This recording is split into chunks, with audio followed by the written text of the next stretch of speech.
मराठवाड्यातल्या मंत्र्यांचा दौरा संपला। या दौऱ्यानंतर मुख्यमंत्र्यांनी विभागीय आढावा बैठक घेतली। दौऱ्यातले अनेक मंत्री बैठकीला उपस्थित होते। मराठवाड्याला दुष्काळ निवारणाकरता 500 कोटी रुपये मंजूर केल्याची माहिती मुख्यमंत्री देवेंद्र फडणवीस यांनी दिली। चारा छावण्यांसाठी 50 कोटी रुपये देणार असल्याचे त्यांनी सांगितलं। विद्यार्थ्यांचं शैक्षणिक शुल्क अजूनही कमी करण्याचा विचार असल्याचं सांगत मदतीपासून कोणीही वंचित राहणार नाही असं आश्वासन मुख्यमंत्र्यांनी दिलं।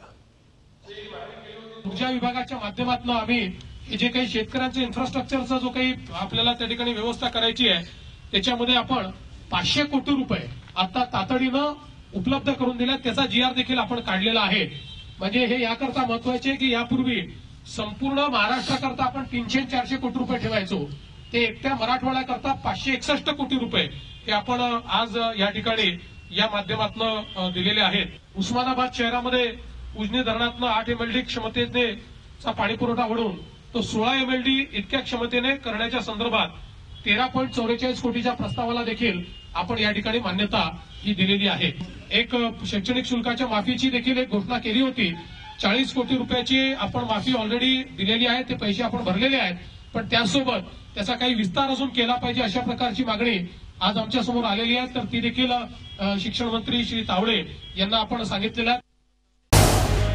झी 24 तास रहा एक पाऊल पुढे।